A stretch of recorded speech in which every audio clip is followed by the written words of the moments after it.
안녕하세요. 저는 믿었던 사람들에게 뒤통수를 거하게 2대나 맞고 제대로 각성 후 정신 차린 30대 여자입니다. 저는 캘리그라피 공방 및 전문 작가로 활동 중이에요. 원래는 일반 회사에 재직을 하다가 딱 10년 채우고 뒤도 안 보고 그만두었습니다. 그리고 자유롭게 국내와 해외로 여행을 다녔죠. 예전부터 꿈이었거든요. 더 늦기 전에 방방 곳곳으로 여행 다녀보는 거요. 그렇게 반년 동안의 여행이 끝나고 돌아와서는 앞으로는 뭐라고 살아야 될까 미래에 대해 진지하게 고민했습니다. 10년 동안 회사 일을 열심히 했지만 제가 진정 원했던 일은 아니었기에 이제는 제가 진짜 원하는 일을 하고 싶었어요. 제가 좋아하는 게 뭔지 고민을 해야 했기에 여러 가지의 취미 활동을 해보게 되었습니다. 그러다가 그중 서예와 캘리그라피에 특히 빠지게 되었어요.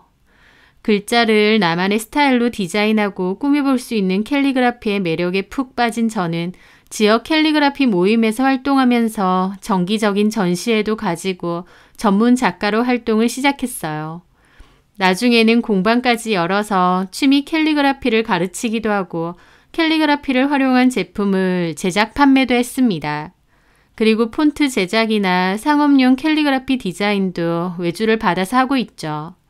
뒤늦게 제가 좋아하는 일을 업으로 삼으며 돈까지 벌게 되니 참 행복하고 좋더라고요. 물론 이런 저를 주변에서 아니 꼽게 보는 시선도 있었습니다. 집에 여유가 많고 당장 먹고 살 걱정이 없으니 저렇게 해보고 싶은 거 다 해보고 산다며 부러움 반, 시기 반의 눈길로 보는 지인들도 있었죠. 네, 저는 그 말을 부정하지 않습니다. 제가 운영하는 공방은 저희 아버지 소유의 건물 2층에 위치하고 있거든요. 제가 자식이다 보니 아버지가 좀 싸게 임대를 해주신 것도 맞고요. 저희 아버지는 건물을 여러 개 들고 있으셨거든요. 비교적 여유 있는 집안 형편 덕분에 살아오면서 크게 돈 걱정 없이 산 것도 맞고 부모님께 도움받은 게 많은 것도 사실입니다.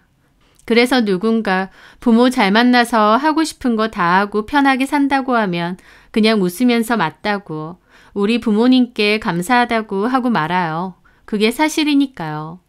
하지만 저도 부모님의 그늘에만 기대지 않고 제가 하는 일에 있어서는 최선을 다하고 제 스스로 앞길을 개척해 나가려고 노력합니다. 독립적인 성격이기도 하고요. 저는 원래 결혼할 생각도 없었어요. 원래 여행 다니는 것도 좋아하고 제가 좋아하는 일, 취미생활이나 실컷 하고 사는 게 좋았거든요. 그런데 입 밖으로 결혼 안 할 거라고 했던 말이 무색하게도 저는 짧은 연애를 한 끝에 서둘러 결혼을 하게 되었습니다. 남자친구는 어플 개발 사업을 운영하는 사람이었는데요. 아는 지인의 소개로 만나게 되었습니다. 유쾌하고 호탕한 성격도 마음에 들었지만 자기 일에 있어서 진지하고 열정 있는 모습이 특히 매력적이었어요. 본인이 하는 사업에 대해서 자부심도 있었고 더 잘 될 수 있을 거라 확신도 있었습니다. 본인 사업을 한 지는 5년 정도 됐다고 했는데요. 직원은 본인과 자기 동생까지 다 포함해서 5명이라고 했습니다. 규모 자체가 큰 편은 아니지만 건강 기능 관련 어플 업체였고 성장 가능성도 많다고 자부했죠. 그리고 규모에 비해 매출은 나쁘지 않은 편이라며 꾸준히 성장하고 있다고 했고요. 저랑 만나고 있을 당시에도 나름 잘 운영된다고 했지만 그 남자는 사업을 더 크게 성장시키고 싶은 욕심과 야망이 큰 사람이었습니다. 평소에는 장난기도 있고 재밌는 사람인데 일에 있어서는 진지하고 열정적인 모습이 남자답고 좋더라고요. 저는 그 남자와 8개월 정도 연애를 한 끝에 결혼도 하게 되었습니다. 연애 기간이 좀 짧은 편이었죠. 저도 제가 그렇게 짧은 연애를 하고 바로 결혼에 꼴이 날 줄은 몰랐으니까요. 하지만 그 남자는 제가 너무 좋다고 했고 저도 그 남자가 너무 좋았어요. 결혼에 있어서 몹시 적극적이었고 애정 표현도 많았습니다. 저를 너무 좋아하는 게 눈에 보일 정도였어요. 연애 기간이 길고 짧은 건 중요하지 않다고 생각했기에 빠른 준비 끝에 일사천리로 결혼도 하게 되었습니다. 제가 혼자 살고 있는 집이 있었기에 신혼집도 따로 구할 것 없이 거기서 시작하기로 했어요. 살림살이도 있던 거 그대로 쓰기로 했기에 결혼한다고 해서 특별하게 돈이 엄청 많이 드는 건 아니었습니다. 사실 남자친구는 사업이 나쁘지 않게 운영되는 편이었음에도 여윳돈이 그렇게 많지는 않았습니다. 그 이유는 남자친구가 본인 집안의 실질적인 가장이었고 먹여 살리는 식구들이 많았기 때문이죠. 집안 식구들이 남자친구에게 매달려 있다고 해도 과언이 아니었어요. 남자친구네 부모님은 퇴직 후 일을 안 하셔서 남자친구가 전적으로 생활비를 부담하고 있었고요. 또 남자친구에겐 2살 어린 남동생이 있었는데 저희보다도 먼저 결혼을 했거든요. 아이도 있고요. 그 집까지도 남자친구가 챙기는 실정이었습니다. 일단 남자친구의 남동생이 직원으로 일하면서 월급도 받아갔지만 월급 외에도 필요하면 이런저런 돈도 잘 보내주고 어린 조카를 위해서 용돈도 자주 주나 보더라고요. 그 남자가 버는 돈에 온 가족이 다 매달려 있는 상황이었고 보통은 그런 걸 부담스러워할 수도 있었겠죠. 하지만 저는 그런 것도 별로 나쁘지 않게 보였어요. 가족을 잘 책임지려는 것 같아서 좋았기도 했고요. 또 저도 돈이 아쉬운 사람도 아니고 제 몫의 돈은 충분히 벌고 있었기에 남편의 돈에 대해서 더 무감했던 것도 있습니다. 게다가 어차피 결혼해도 공동생활비는 각출하고 나머지 개인 돈은 각자 관리하자고 했었기 때문에 더욱 개의치 않았던 것 같아요. 결혼 전 만나본 시부모님도 저에게 다정하고 친절하신 분들이었고 시동생네 부부도 성격이 좋고 저를 새 식구로 많이 반겨주었어요. 특히 시동생 아내, 저에게는 예비동서가 참 싹싹하고 저한테도 애교 있게 잘 하더라고요. 아직 결혼하기 전일 때도 형님처럼 모시겠다며 싹싹하게 잘 구는데 제 입장에선 친근감 있고 스스럼 없이 저에게 다가와주니 고맙고 좋았죠. 그렇게 저희는 결혼을 했습니다. 결혼하고 1년 뒤 남편네 회사에서 개발한 어플이 좋은 성과를 이루면서 남편네 회사 매출도 상승세였습니다. 주변에선 저보고 남편 사업 잘 돼서 좋겠다고 잘 그랬는데 물론 남편 일이 잘 되는 게 당연히 좋긴 하지만 그렇다고 저한테 특별하게 더 좋을 것도 없었어요. 남편의 사업이 잘 되든 못 되든 어쨌든 똑같은 생활비를 반반씩 내면서 생활했고 제 생활 자체가 별로 달라질 일은 없었으니까요. 저는 그저 남편의 사업이 잘 돼서 남편의 노력이 빛을 보는 게 좋았고 그로 인해 남편이 행복해하는 게 기뻤을 뿐이었죠. 남편도 아무리 바빠도 제가 진행하는 캘리그라피 전시회는 꼭 참석해서 축하해 주었고 제가 하는 일에도 늘 응원을 많이 해주었습니다. 본인 사업에도 제 캘리그라피 디자인을 적극적으로 이용한 적도 많았고요. 부부로서 서로 믿고 사랑하고 또 각자 운영하는 사업을 존중해주면서 필요하면 함께 협업도 진행하고 이상적이면서 참 행복한 모습의 부부가 아닐까 생각했어요. 저는 결혼 생활에 만족했고 더할 나위 없이 행복하다고 믿었습니다. 그 행복이 끝까지 갔으면 좋았으련만 그랬으면 제가 이런 사연의 주인공이 되지도 않았겠죠. 저는 3번의 유산을 겪었고 그로 인해 남편과의 사이가 남보다도 못하게 나빠졌습니다. 보통 유산을 겪은 부부는 서로의 상처를 위로해주며 더 끈끈해지기도 한다는데 저희는 반대였어요. 서로에게 크게 실망했고 사이가 제대로 틀어졌거든요. 저희는 결혼하고 2년 정도 신혼기간을 보내고 바로 아이를 가지기로 계획을 했습니다. 그래서 결혼 생활 2년 뒤부턴 더 이상 피임을 하지 않고 자연스럽게 아이를 가지려고 노력했죠.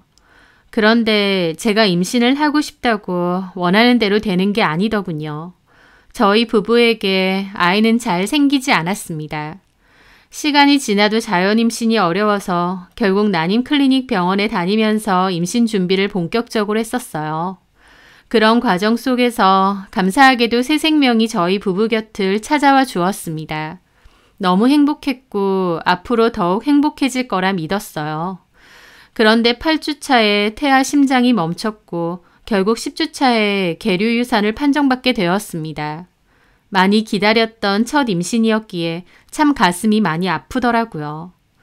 첫 유산 후 남편과 저는 서로의 눈물을 닦아주며 우리 아이가 다시 우리 곁을 찾아올 거라고, 그러니까 기다려 보자고 했습니다. 그때만 해도 서로가 서로를 위로해주고 마음 아파했었죠. 그렇게 다시 고된 임신 준비 끝에 반년 뒤 다시 아이를 가지게 되었어요. 이번엔 처음보다 더 조심했지만 16주 차에 또다시 유산을 하게 되었습니다. 병원에서 습관성 유산 검사를 했었는데 엽산, NK셀 전부 정상에서 아주 약간 비정상 수치가 나왔고 태아 염색체 검사에도 이상은 없었어요. 크게 문제가 될 만한 상황이 아닌데도 유산이 또 됐던 거죠. 절박한 마음으로 인공수정까지 진행했고 2차의 임신을 성공했습니다. 이번엔 제발, 간절한 마음이었지만 병원에 가보니 또다시 심장이 멈췄다고 했습니다.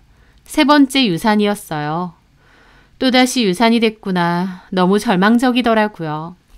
병원에서 너무 울다 나와서 의사가 뭐라고 했는지도 기억이 안 날 정도였습니다.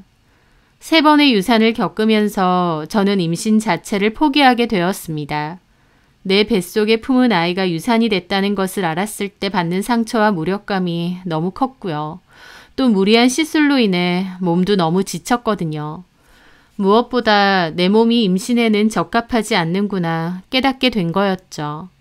그런데도 남편은 아이가 갖고 싶다고 저를 자꾸 조르면서 한 번만 더 시도해보자고 하는 겁니다.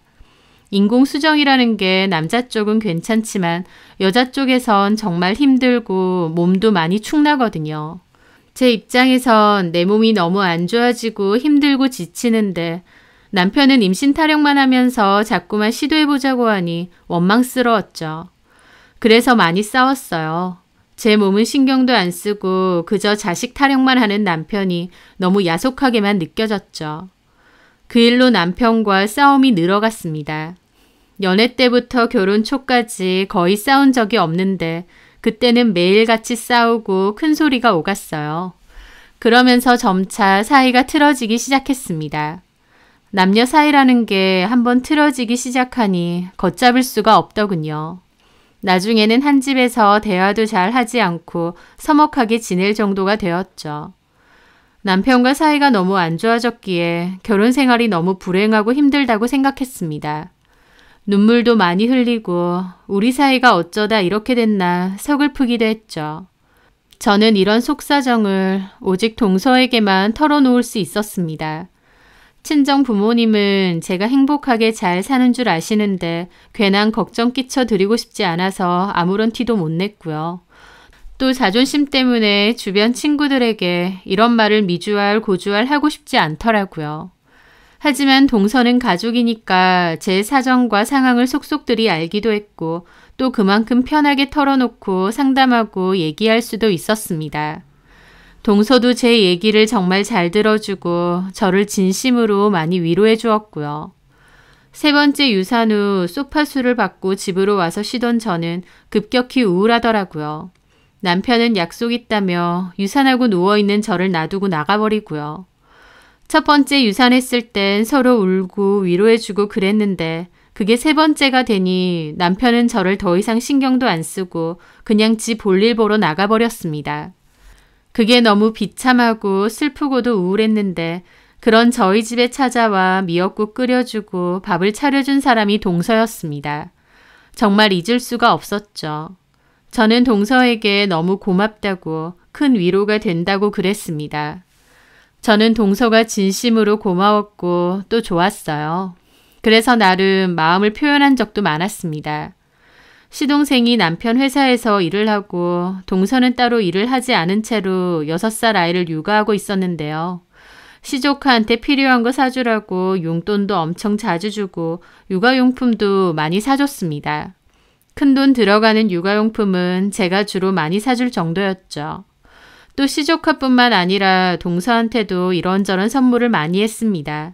화장품도 제 거 사면서 동서 거 같이 사고 또 백화점 갔다가 예뻐 보이는 구두나 옷 같은 거 있으면 동서 사다 주기도 하고요. 심지어 제가 갖고 있는 것을 주어도 아깝지가 않았어요. 한 번은 동서가 저희 집 놀러와서 저보고 그러더라고요. 형님은 옷도 참 세련되고 고급스럽게 잘 고르시는 것 같아요. 다 비싼 것들이죠? 싼 것도 있고 비싼 것도 있고 뭐 섞여 있지 뭐. 어머, 이런 원피스도 너무 예뻐요. 이거 꽤 비싼 브랜드던데. 그쵸? 형님은 늘씬하셔서 잘 어울리겠어요. 동서한테도 잘 어울리겠는데? 마음에 들면 동서가 입을래? 나 그거 사놓고 한 번인가 밖에 안 입어서 거의 새 거야. 아니에요, 형님. 형님 옷인데 제가 왜요? 저는 어울리지도 않아요. 무슨 소리야. 동서는 키도 크고 피부도 하얘서 이런 색 잘 받을 것 같은데. 새 건 아니지만 동서 마음에 들면 가져도 돼, 진짜로. 여기 옷 사본 적은 없지만 비싼 브랜드인 건 알아요. 형님 입으세요. 난 이런 거 많잖아. 동서 마음에 들면 정말 가져도 돼. 동서, 나 동서한테 늘 고마운 마음이 많아. 어쩔 땐 내 동생 같다니까? 동생이 갖고 싶다는데 이깟 옷이 뭐라고 못 주겠어. 형님, 실은 저도 형님이 꼭 언니같이 느껴져요. 정말 고마워. 저는 그 옷을 꺼내서 종이 가방에 넣어주었습니다. 자, 동서한테 더 잘 어울릴 거야. 다음에는 나랑 같이 백화점 한번 가자. 내가 동서한테 잘 어울릴 만한 거 하나 선물할 테니까. 형님, 평소에도 맨날 이것저것 사주시면서. 내가 그러고 싶으니까. 저는 동서에게 뭘 줘도 정말 아깝지가 않았습니다. 단순한 형님 동서 사이가 아니라 정말 친한 언니 동생 같은 사이처럼 느껴졌기 때문이죠.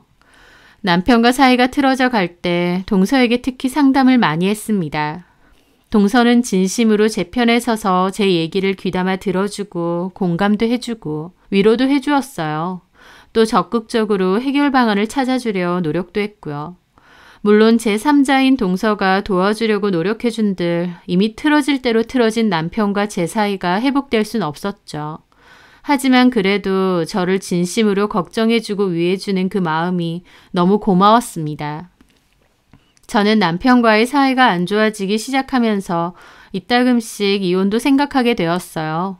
하지만 설령 남편과 남남이 된다고 해도 시댁 식구들하고 다 끝을 낸다고 해도 동서만큼은 계속 연락하고 잘 지내고 싶다라고 생각할 정도였죠. 저는 제가 동서를 생각하는 만큼 동서도 저를 그렇게 생각하는 줄 알았습니다.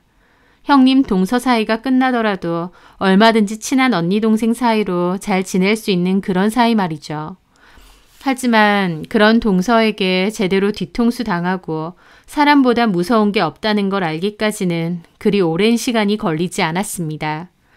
남편과의 사이가 악화된 지도 반년이 넘어갈 때였어요. 이런 식으로 결혼 생활을 유지하는 게 의미가 있나? 라는 생각을 참 많이 했던 것 같습니다. 그래서 한 번은 남편에게 진지하게 얘기한 적도 있어요. 우리 사이가 이렇게 안 좋아졌고 남보다도 못하게 지내고 있는데 이런 결혼 생활을 계속 유지하는 게 맞는 것 같냐고요. 그런데 제 말에 동의할 줄 알았던 남편은 도리어 펄쩍 뛰더라고요. 우리 사이가 뭐 어떻다고 그렇게 말을 하느냐면서요. 결혼기간 5년이면 신혼기간도 끝나갈 무렵이다. 자기는 그저 서로 편안해지고 익숙해지는 것뿐이라고 생각한다며 언제까지 연애 때나 신혼 초 때처럼 지낼 순 없진 않느냐. 남들도 이렇게 지낸다. 우리가 특별히 싸운 것도 아니고 뭐가 문제냐 하더라고요. 단순히 편해진 사이면 저도 그런 소리 안 하죠. 남편이나 저나 분명히 남보다도 못한 사이로 지내고 있었고 그건 남편도 분명 알고 있을 겁니다. 그럼에도 남편은 이혼 사유도 없고 이혼할 이유도 없다면서 자기는 이혼은 절대 하지 않을 거라고 했습니다. 저는 솔직히 그게 속보였어요. 왜냐면 남편이 이혼을 안 하겠다는 이유는 그래도 저를 사랑하는 마음이 있다거나 혹은 이 결혼 생활을 유지하고 싶어서가 아니라는 걸 알거든요. 아마 남편은 저희 아빠의 투자금이 아쉬워서 결혼 생활을 유지하고 싶은 게 아닐까 싶었습니다. 결혼하고 얼마 지나지 않았을 때 저희 아빠는 남편의 사업에 투자를 좀 했었습니다. 남편이 그때 사업자금 때문에 곤란할 때였기도 하다 보니 장인인 저희 아빠가 적극적으로 도와주셨거든요. 주변에 사람도 많이 소개해 주시고요. 남편에겐 그게 큰 도움이 되었다고 했습니다. 나중에 남편이 제작한 어플이 대박치면서 매출이 많이 늘었고 투자금도 다 아빠에게 돌려드렸어요. 그런데 또다시 새로운 어플을 개발 중에 있었고 이번에는 더 큰 프로젝트라서 더 많은 투자 금액을 유치해야 하는 상황이었습니다. 저희 아빠한테도 적극적으로 투자를 해달라 설득 중이었고요. 저희 아빠는 저와 남편의 사이가 악화된 걸 모르시니 이번에도 남편의 사업을 좀 도와줄 생각도 있으셨고요. 주변의 다른 투자자들도 소개를 시켜주려 하셨어요. 남편은 그런 것 때문에라도 저와는 이혼하지 않으려 하는 것 같았고 그게 저를 더 서글프게 만들었죠. 저는 이런 얘기를 동서에게 했습니다. 우리가 요새 싸우지도 않고 마땅한 이혼 사유가 있는 것도 아닌데 무슨 이혼이냐 그러는 거야. 근데 나는 이게 더 문제 같아. 차라리 싸우고 지지고 볶는 게 낫지. 지금 완전 남남처럼 지내고 있거든. 어쩌다가 아주버님하고 그렇게 되신 건지. 모르겠어. 사랑에 빠질 때도 나도 모르게 확 빠진 것 같았는데 애정이 식는 것도 이럴 줄은 몰랐네. 형님은 무조건 이혼하고 싶으신 거세요? 그건 아니지만 나도 남편한테 실망이 너무 컸거든. 내 몸 상태가 너무 안 좋아졌는데도 임신 타령만 하는 게 진짜 정 떨어지더라고. 근데 남편은 내가 정이 떨어지든 말든 이제 신경도 안 쓰는 것 같아. 임신도 안 할 거면 너는 너대로 나는 나대로 살자 이런 게 느껴지니까 나도 이런 결혼 생활을 계속 유지하고 싶지 않은 거지. 아주버님도 아이를 많이 원했어서 더 그러신 건가 봐요. 그리고 저희도 비슷해요. 결혼 생활 점차 흘러갈수록 연애할 때처럼 알콩달콩 그렇게는 안 되니까요. 나도 아는데 그래도 서로 믿고 의지하고 그렇게 살아갈 줄 알았는데 지금은 서로 상처만 주는 것 같아. 그래도 뭐 아주버님이 딴짓 하시는 것도 아니고 성실하고 능력도 좋으시고 시간이 좀 지나다 보면 괜찮아질 거예요. 그럴 수도 있을까? 그럼요, 형님.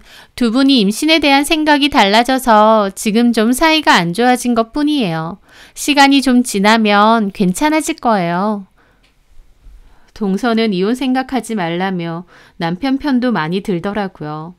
동서 입장에선 그럴 수도 있기에 이해했습니다. 저도 무조건 이혼이다 이런 건 아니었기에 오히려 동서의 위로가 더 와닿았던 것도 있고요. 그런데 얼마 뒤 저는 우연히 아주 기가 막힌 일을 알게 되었습니다. 남편이 출장을 가야 된다고 했고 3일 정도 집을 비웠을 때였어요. 저는 오랜만에 집 정리를 하고 있었고 옷방 정리도 하게 되었습니다. 그런데 남편 옷을 주로 걸어놓는 부분에서 바닥에 영수증 뭉치를 발견하게 된 겁니다. 그 영수증은 남편이 쓰는 개인카드 영수증이었는데요. 밤늦게 영화를 보러 갔고 카페와 밥집에 갔던 영수증이었습니다. 영화, 카페, 식당 모두 2인 계산이 되어 있었어요. 딱 봐도 데이트 코스인데 모두 2인으로 계산이 되어 있었다면 누가 봐도 남편이 바람을 피는 것이었습니다. 남편은 영수증을 받아서 뭉탱이로 주머니에 쑤셔넣는 버릇이 있는데 습관적으로 주머니에 넣어두었다가 실수로 떨어뜨린 것 같았죠. 그걸 보는데 너무 기가 막혀서 손이 부들부들 떨리더라고요. 세 번째 유산 후 임신에 대한 생각 차이로 사이가 틀어졌다고 생각했는데 사실은 그게 아니라 남편에게 여자가 있어서 그랬을 수도 있겠다는 생각이 들었습니다. 그 생각이 미치자 극심한 분노가 찾아오더라고요. 저는 아무것도 못하고 그 영수증만 보며 입술을 물어뜯고 있었습니다. 그런데 동서가 그때 마침 전화가 왔더라고요. 형님 뭐 하세요? 같이 마트에 장 좀 보러 가실래요? 아니야 동서. 그건 좀 힘들 것 같아. 어머, 형님 목소리가 왜 그러세요? 어디 몸이라도 안 좋으세요? 목소리가 너무 떨리세요. 저는 분노인지 배신감인지 온몸이 떨려왔고 동서도 이상하다는 듯 되묻더라고요. 저는 아무 일도 아니라고 했는데 30분 정도 뒤에 동서가 저희 집으로 왔습니다. 안색이 너무 안 좋으니 어디 아프냐고 묻는데 저는 그 영수증을 결국 보여줬어요. 동서도 놀라더라고요. 바람까지 피는 모양이야. 참나. 날짜 보니까 저번 주던데 회사 일 때문에 야근한다고 한 날 저렇게 갔더라고. 세상에, 아주버님이 그러실 분 같지는 않았는데. 어쩌면 지금 출장도 그 여자랑 놀러 간 걸지도 몰라. 도련님은 출장 같이 안 가셨지? 네. 그럼 그 여자랑 놀러 간 걸 수도 있겠네. 설마요. 제가 남편한테 물어볼까요? 아주버님 출장 간 거 맞냐고? 동서, 얘기하지 마 절대. 남편이 무슨 짓 저지르는지 나 증거 확실히 잡아야겠어. 괜히 내가 아는 거 도련님한테도 언질하지 마. 알았지? 증거요? 그래. 내가 잘 몰라도 이런 영수증은 증거가 안 되는 건 알겠어. 오늘 밤에 출장 끝내고 오는데 블랙박스 뒤져보면 알 수 있겠지. 그러게요. 블랙박스 보면 여자랑 놀러 간 건지 아니면 진짜 출장인지 알 수 있으니까. 어디 두고 봐. 만약 진짜 바람인 거면 나도 가만 안 있을 거니까. 만약 아주버님이 바람인 거면 이혼하실 거예요? 당연하지. 그렇구나. 저는 어디 두고 보자 하는 마음이었습니다. 동서가 아이 하원 시간에 맞춰 돌아갔고 저는 이런저런 생각을 하며 기다렸어요. 남편은 8시쯤에 와 집에 돌아왔습니다.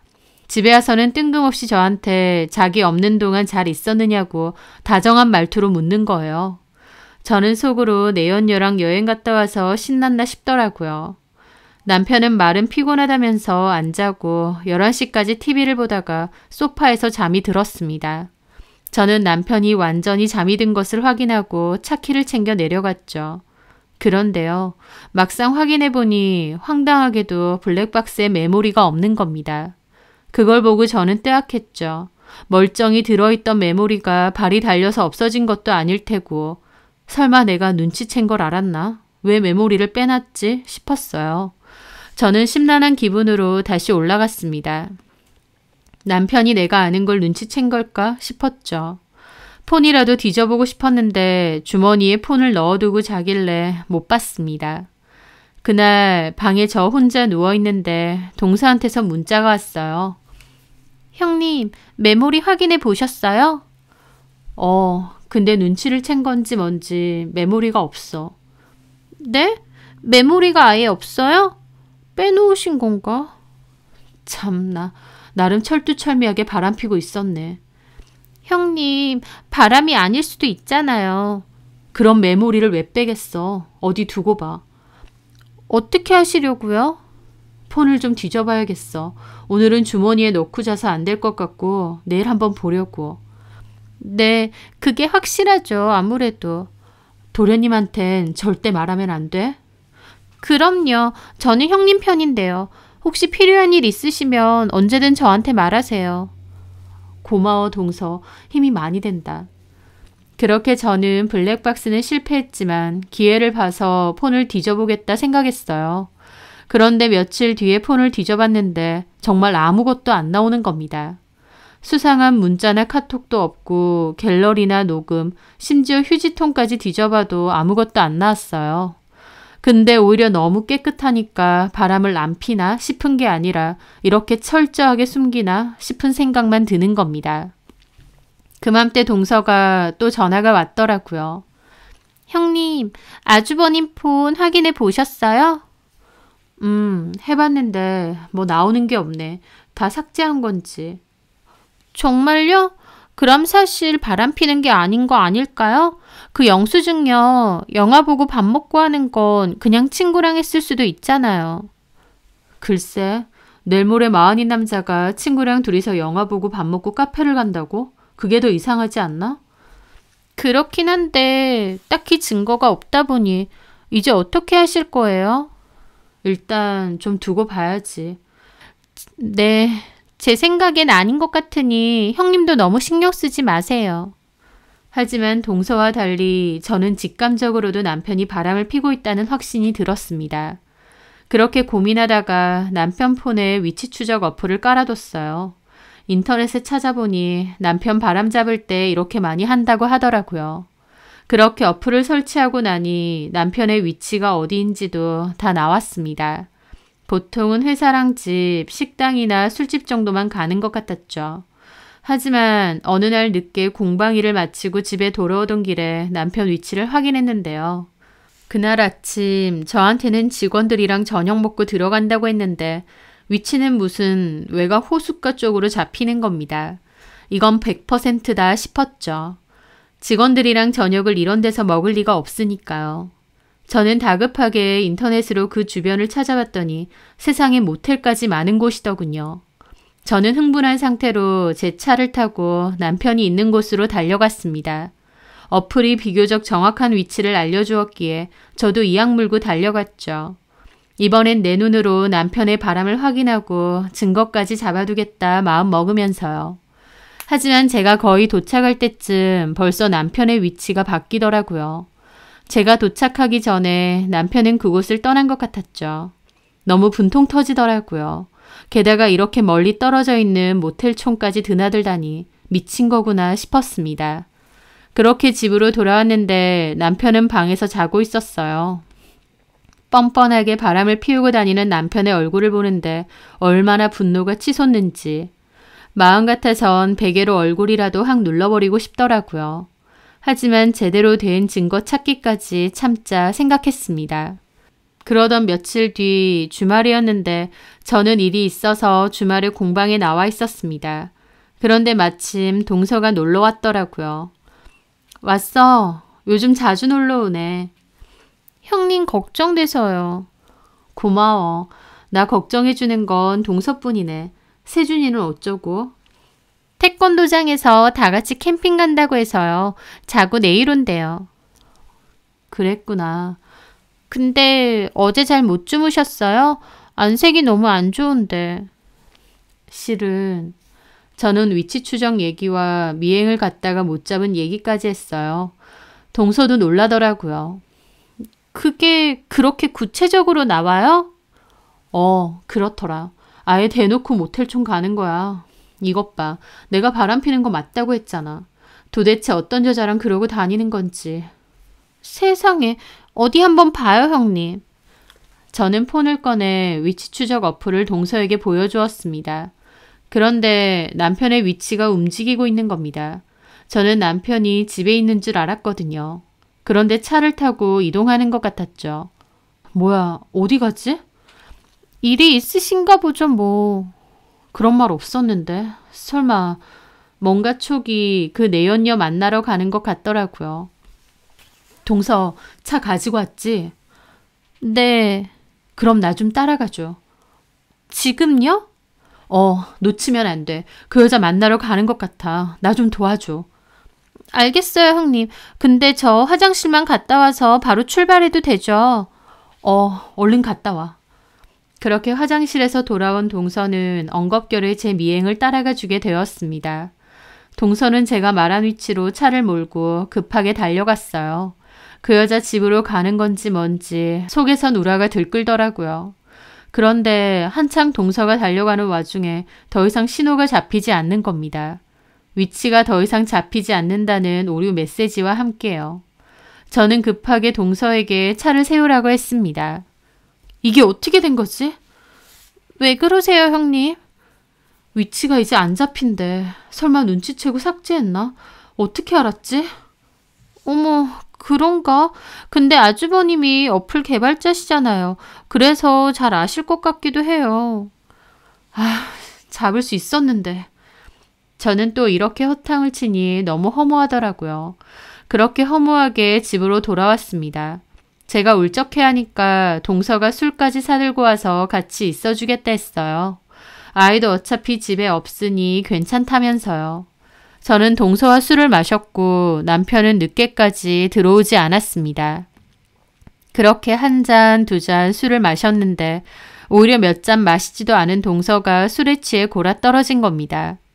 저는 동서한테 이불을 덮어주려고 하는데 시동생으로부터 전화가 오더라고요. 동서가 시동생한테 우리 집에 있다는 거 얘기 안 했나 생각하며 전화를 받았죠. 도련님, 난데요. 동서 우리 집에 있어요. 같이 술 한잔 했는데 동서가 잠이 들어버렸네요. 우리 집에서 좀 재우고 내일 일찍 돌아갈게요. 미안해요. 그렇게 시동생과 통화를 마치고 전화를 끊으려 할 때였습니다.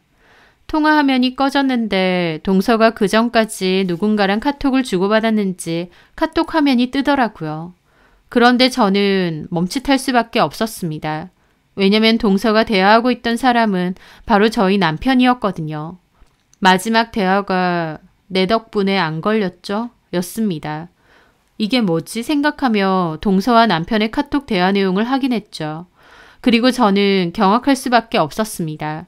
동서가 스파이 짓을 하면서 남편의 외도가 걸리지 않게 도와주고 있었거든요.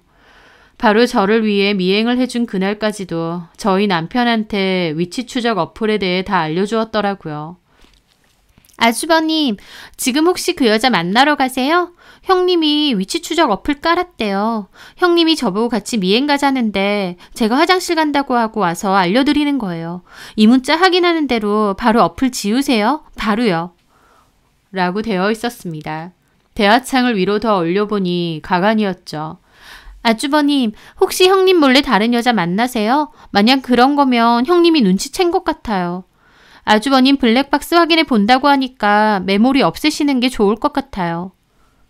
아주버님, 형님이 아주버님 폰도 확인해 볼 거래요. 그러니까 의심될 만한 건 다 지우세요. 아니면 비번을 걸어 놓으시던가. 등등 제가 동서에게 증거 수집을 위해 얘기했던 모든 것들을 다 남편에게 몰래 말한 겁니다.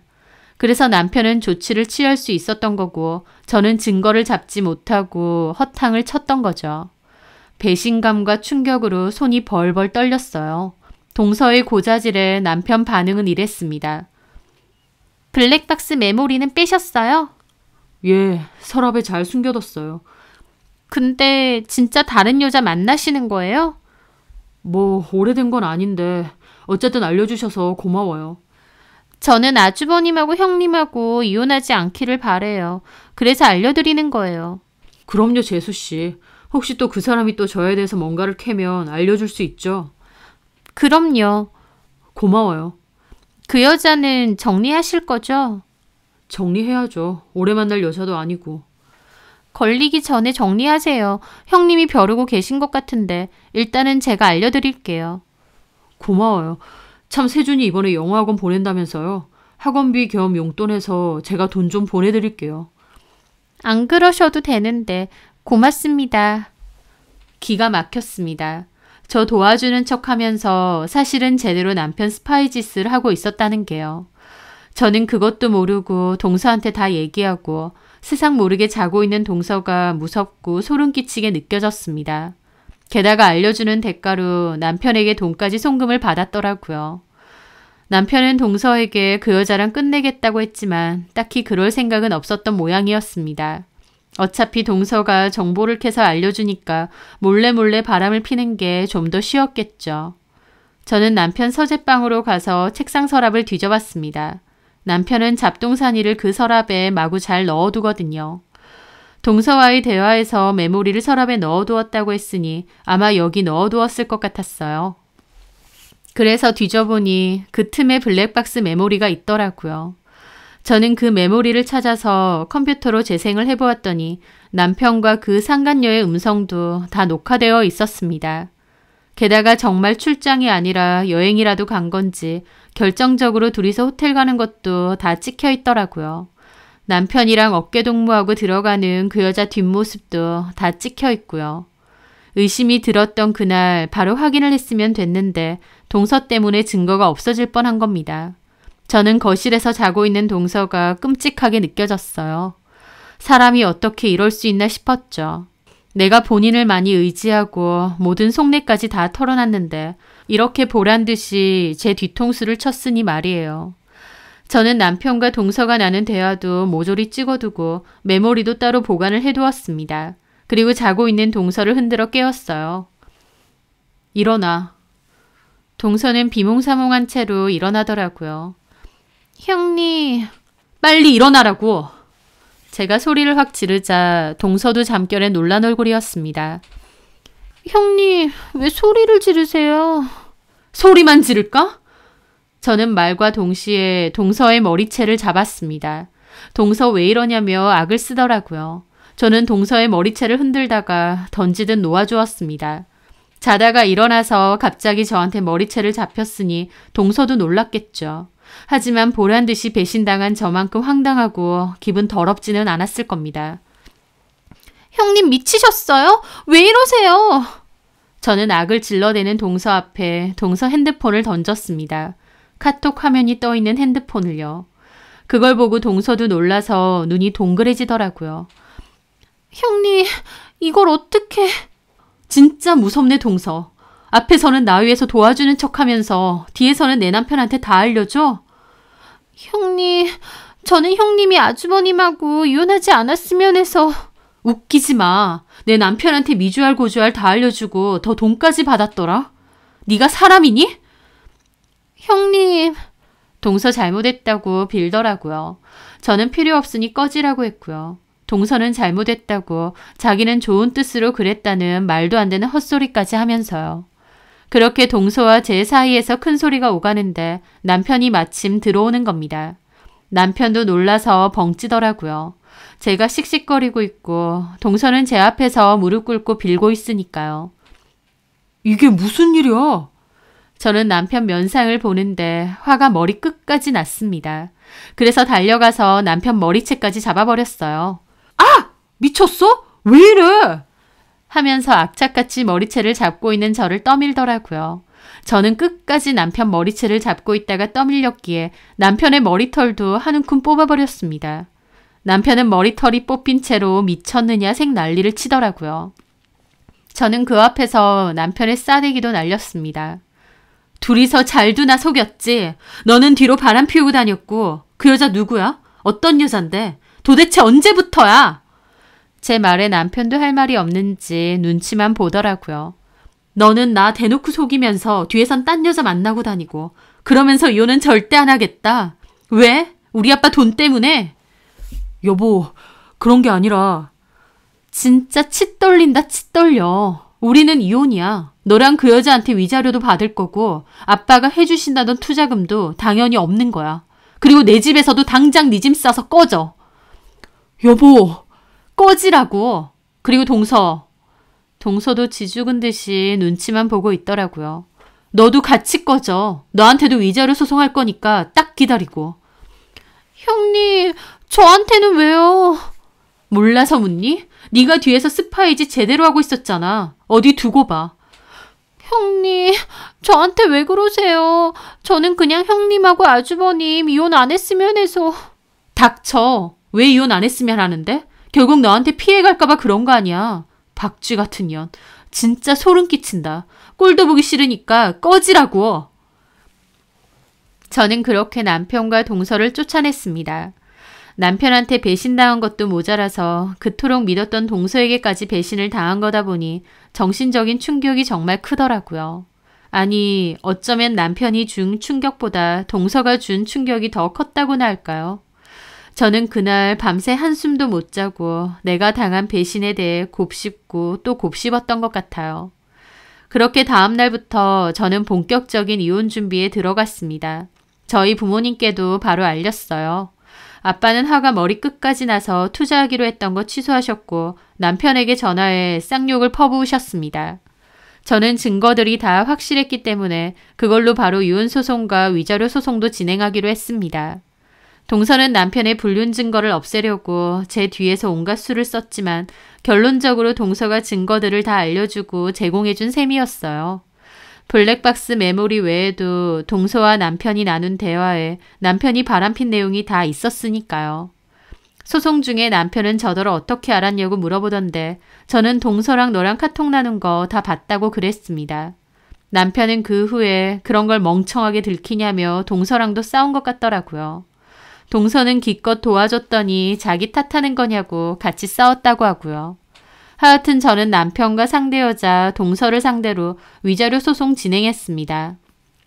남편은 잘못했다고 뒤늦게 빌었지만 아무 의미 없는 행동이었죠. 무리한 임신 요구에 외도까지 이혼 사유로는 확실했습니다. 증거도 충분하고요.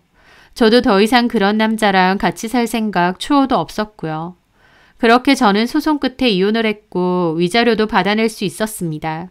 직접적으로 외도를 저지른 남편과 그 여자는 물론이고 동서 역시 아주버님의 불륜을 알고 있으면서 방조하고 나아가 증거 인멸 및 알리바이까지 제공했기에 책임을 물어야 된다고 판결이 났어요. 동서는 저희 남편의 돈 몇 푼 받으려다가 오히려 위자료까지 토해내게 된 셈이었죠. 그렇게 저는 이혼 후 여전히 공방을 운영하며 잘 지냈습니다. 이혼을 하더라도 동서하고만큼은 잘 지내고 싶었던 때도 있었는데 결국 이렇게 된 게 참 허무하고 어이없기도 하더라고요. 이제는 나랑 상관없는 사람들이기에 그 후엔 신경도 안 쓰고 살았는데요. 그 후 시간이 흘러 우연히 지인으로부터 전 남편네 얘기를 들었습니다. 전 남편이 새로운 어플을 한창 개발하고 있을 때 제가 이혼하면서 저희 아빠도 투자 취소를 하셨는데요. 저희 아빠뿐만 아니라 아빠가 소개해준 친한 투자자분들도 전부 투자 취소를 했거든요. 사업 자금이 부족한 상태에서 남편은 좀 무리하게 돈을 끌어다가 개발을 계속 진행했나 본데 결론적으로는 그렇게 무리하게 진행했던 어플이 런칭된 후에도 시장 반응이 상당히 좋지 않았다고 합니다. 한마디로 폭망한 거죠. 사활을 걸었던 새 프로젝트의 결과가 망하면서 덩달아 전 남편의 회사는 폐업 얘기까지 나올 정도로 사정이 굉장히 어려워졌다고 하더군요. 전 남편 하나만 보고 매달려 있던 시댁 식구들한테도 타격이 꽤나 큰 것 같고요. 어쩌고 사는지는 이제 제 알 바 아니지만 상황 안 좋다고 들리는 소문이 고소하게 느껴지긴 했습니다. 게다가 동서도 참 줄 잘못 썼다 싶더라고요. 뒤에서 남편 몰래 돕지 말고 그냥 저를 잘 도와줬더라면 저는 이혼과는 별개로 동서하고 여전히 잘 지냈을지도 모릅니다. 동서가 경제적으로 어려움을 겪는다면 그것도 적극적으로 도와줬을지 모르고요. 전 남편 사업이 망해서 동서네까지 힘들어진다 해도 어쩌겠나요. 본인이 배신하고 박쥐짓 한 결과가 그건데요. 이제 와서 돌이켜보면 전 남편 사이에서 아이가 안 생긴 게 참 다행이기도 합니다. 사람의 마음을 얻는다는 게 참 쉬운 일이 아닌데 남편도 동서도 참 어리석고 원망스럽다는 생각도 듭니다. 저는 전 남편, 전 시댁에 관한 모든 기억은 다 묻어두고 여태까지 그래왔던 것처럼 씩씩하게 제 인생을 잘 살아가려 합니다. 제 사연 들어주셔서 감사합니다.